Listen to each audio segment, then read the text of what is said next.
शाज़िया साहिबा, कहिएगा कि सदर ट्रंप की जानिब से ईरान पर हमला मौखिर करने और इसे मुआहदे से मशरूत करने को आप खित्ते की मौजूदा सूरत हाल में किस नज़र से देखती हैं? इसको डिफरेंट तरीके से देखा जा रहा है। वेस्ट में तो इसके लिए एक लफ्ज इजाद हो गया, ट्रम्प का वीकेंड टाको करना। अब पता नहीं वो इसका क्या मतलब लेते हैं। उसका मतलब ये है कि चिकन आउट कर जाना। लेकिन जो हुँ, जो वॉर का बिल्डअप था इस दफा वो बहुत ज्यादा था।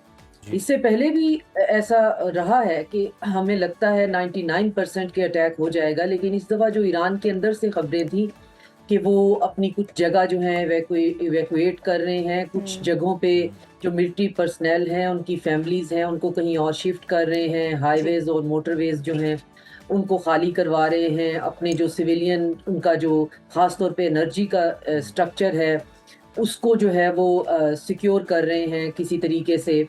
अपना जो इंटरसेप्टर्स वग़ैरह हैं, उस तरफ मूव करा के। हुँ, तो ये बात तो पूरे रीजन को इस पे नज़र लगी हुई थी कि अटैक होना ही होना है। हुँ, और रिसेंटली नेतन्याहू जो हैं वो मिलके आए हैं।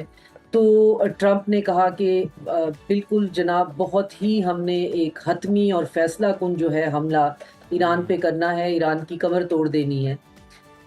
लेकिन फिर उसके बाद अब जो खबरें सामने आ रही हैं कि हमला क्यों नहीं हुआ, अल्लाह का शुक्र है कि नहीं हुआ। उसमें उनके अपने जो हैं जनरल्स का बहुत बड़ा हाथ है। उन्होंने लास्ट मिनट पे फिर उन्हें ब्रीफ किया, ख़ास तौर पे इस पैराए में कि ये जंग कितनी फैल सकती है। हुँ, और फिर उन्हें ये भी इस बात से भी आगाही करवाई कि उनके पास जो है जंग करने का जो सामान है वो उतना ज़्यादा नहीं है जितना उनको समझाया जा रहा है या उनके पास इंटेल पहुंच रही है। इंटरसेप्टर्स का बहुत बड़ा, रेडार सिस्टम का एक बहुत बड़ा मसला है।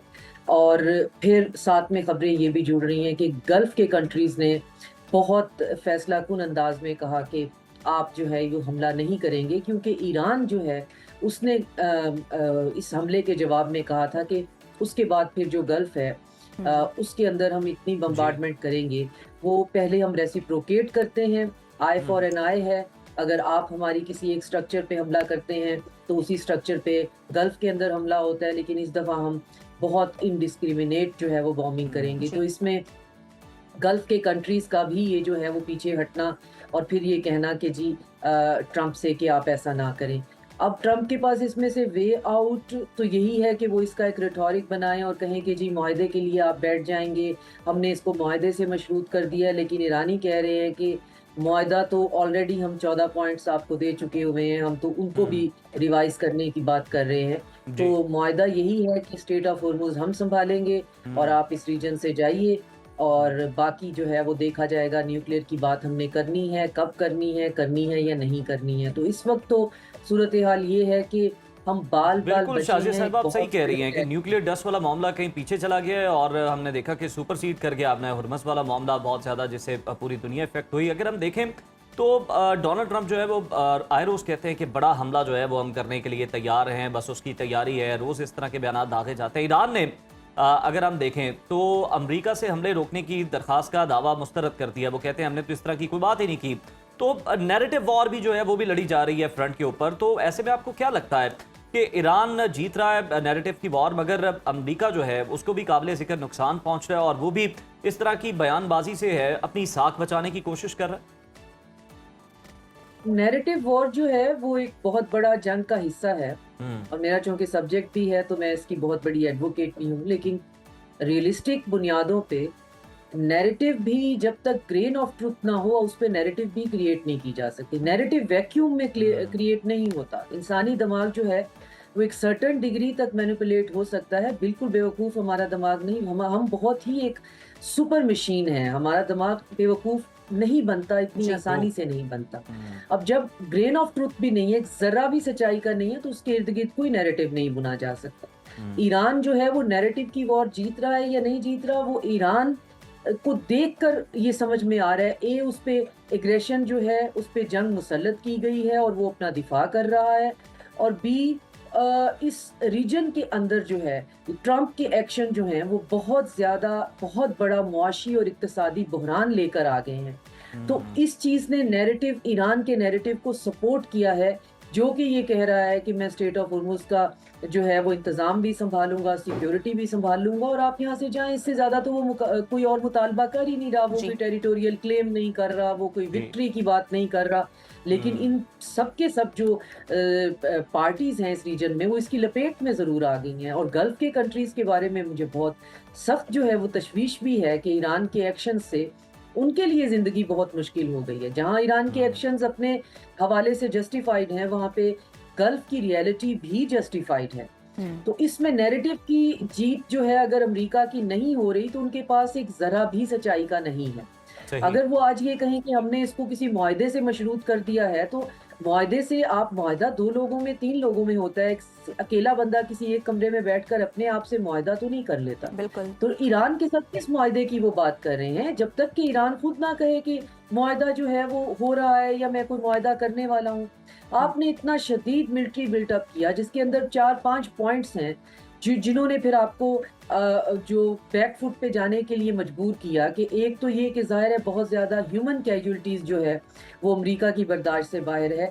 पूरा पेंटागन जो है उनको जो टॉप ब्रास है वो उनको बता रही है कि हम फ़िलहाल इस काबिल नहीं हैं कि एक लंबी जंग का जो है वो हिस्सा बन जाएँ। और गल्फ़ के कंट्रीज़ कह रहे हैं जी कि हम इससे आगे 1 इंच भी नहीं जाना चाहते जी। हैं। तो हमें ज़रूरत नहीं है कि हम अपने डिसैलिनेशन प्लांट्स पे, अपने इलेक्ट्रिसिटी पावर ग्रिड्स के ऊपर जो है वो अटैक करा के अपने आप को इससे भी ज़्यादा वल्नरेबल और एक्सपोज़ करें। इसके बाद अगर अब अटैक ईरान पे होते हैं और ईरान जो कह रहा है वो हम पे करता है, तो हमारे पास तो मास माइग्रेशन हो जाएगी, लोगों का यहाँ रहना मुश्किल हो जाएगा। तो ये 3-4 बातें मिलकर जो है वो ट्रंप को, अब देखिए ट्रंप का मसला ये है कि उनसे कोई भी खुश नहीं है। उनके न्योकॉन्स उनसे खुश नहीं है क्योंकि वो जंग चाहते हैं। गल्फ़ का पूरा रीजन उनसे खुश नहीं है कि वहाँ पे वो तबाही लेके आ गए हैं। ईरान खुश नहीं है क्योंकि उसके ऊपर हमला कर दिया। इज़राइल खुश नहीं है।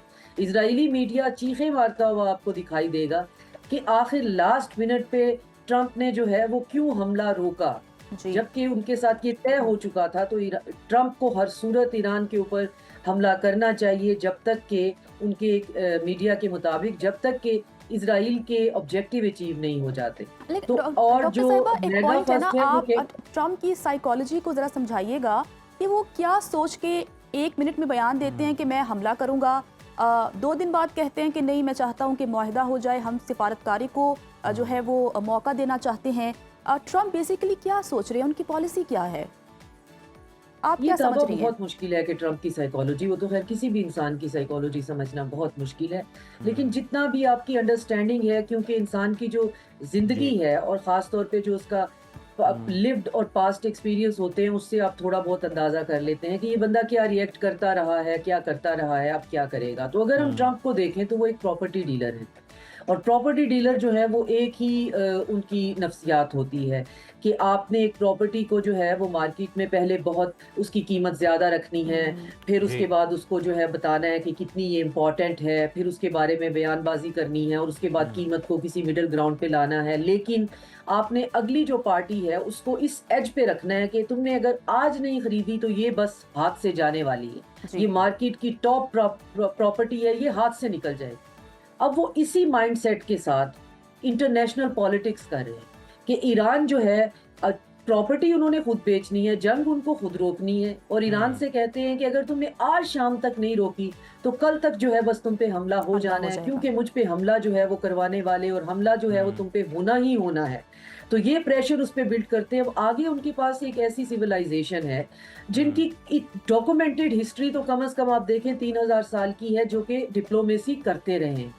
तो वो प्रॉपर्टी डीलिंग नहीं कर रहे हैं। और साथ में ये कि उनका जो सबसे पुरानी यूनिवर्सिटीज़ वो कहते हैं जी हमने इल्मुल कलाम की और सर्फ और नहू की हमने बनाई थी, तो हमारे से बड़ा निगोशिएटर कोई नहीं है। ट्रंप के जो जैरेड कुशनर और विटकॉफ को अगर आप ईरान के कालीन बाजार में भेज दें तो वो एक कालीन बेचने वाले से निगोशिएट नहीं कर सकता, खुजा के उन्होंने हमारे डिप्लोमेट से और निगोशिएटर से निगोशिएट करना है। तो जहाँ ये थोड़ा सा स्टेरिकल है, वहाँ इसमें हकीकत भी है कि एक ऐसी सिविलाइजेशन जिसको जुबान पे कलाम पे अबूर हासिल है और ये उनके तफाखुर का बहुत बड़ा हिस्सा रहा है जी जिनकी निगोशिएशंस जो है वो एम्पायर्स पे और सेंचुरीज पे मुहित है, उनके जी। साथ चंद प्रॉपर्टी डीलर, वो भी एक अर्बन एरिया के प्रॉपर्टी डीलर, रूरल के भी नहीं, जरिए जमीन बेचने के भी अपने एक असूल होते हैं। वो अर्बन प्रॉपर्टी डीलर बैठकर उनको कभी कहेंगे कि अभी ये कर लो, शाम को ये हो जाएगा, कल ये हो जाएगा, परसों ये हो जाएगा, ये नहीं करोगे तो ये हो जाएगा। बिल्कुल तो शाजिया अगेन साहब, आपको आपने चिकन आउट सही करना तशबीह पड़ता दी है प्रॉपर्टी डीलर के साथ। बिल्कुल लॉस वेगस की तरह शहर बसाने के ख्वाहिशमंद हैं, जहाँ पर बहुत सारा उनकी तफरीह तबाह का सामान हो, और उसके लिए वो कोई भी लैंड जो है वो ग्रैब करने से पीछे नहीं हट रहे। हम देख रहे हैं हर हरबा भी आजमा रहे हैं। डॉक्टर साहिबा, अगर हम देखें तो स्पॉयलर इसराइल की बात कर लेते हैं। क्या वजह है इन दो वजूहात में से? आपको क्या लगती है जो हकीकत के करीब है? क्या अमेरिका जो है वो खुद उसके पास असलहे की कमी हो गई है जो वो इसराइल को फराहम नहीं कर सकता, या फिर इसराइल जो है उसने अपना जो ऑब्जेक्टिव था वो अचीव कर लिया है, अमेरिका को जंग में झोंक दिया इराक वॉर की तरह, और अब वो पीछे बैठ के सिर्फ तमाशाई की हैसियत से इंजॉय कर?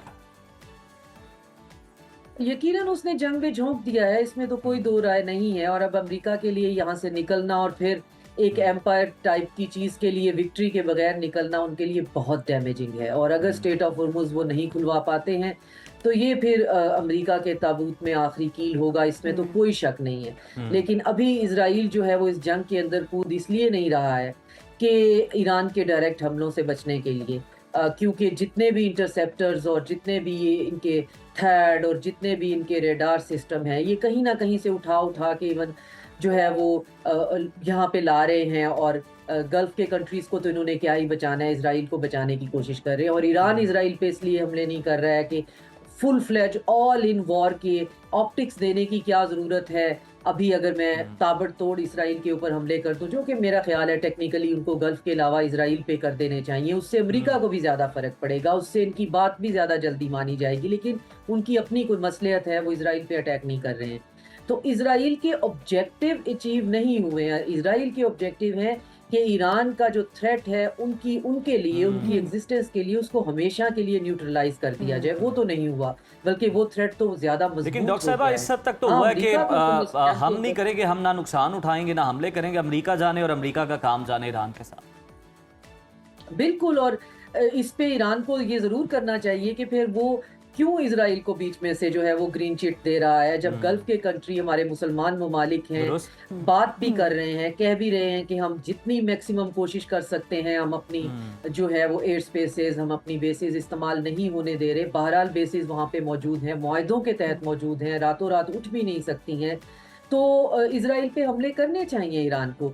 लेकिन ज़ाहिर है उनकी वॉर प्लानिंग हम तो नहीं कर रहे हैं। लेकिन अमेरिका इस जंग के अंदर इस तरह से अब चला गया, अब इसके पास एक ही रास्ता है कि वो एक सेल्फ जो है प्रोक्लेम्ड विक्ट्री डिक्लेयर करें, जिससे कोई फर्क नहीं पड़ता। ट्रंप ने रिसेंटली भी जो एक प्रेस ब्रीफिंग की है उसमें वही दोबारा बयान हो रहा है कि रेस हुआ है कि नेवी भी इसराइल इतना कनिंग है, इतना क्लेवर है कि ये जंग ईरान और इसराइल की थी, लेकिन एकदम से तब्दीली हमने देखी पूरे मंजरनामे में कि इसराइल बिल्कुल गायब हो चुका है और ऐसा लग रहा है कि ये अमेरिका वर्सेस ईरान है और इसराइल कहीं नजर नहीं आ रहा। तो डॉक्टर शाजिया अरवज चीमा साहिबा हमारे साथ मौजूद थी, बहुत शुक्रिया प्रोग्राम में शिरकत करने के लिए।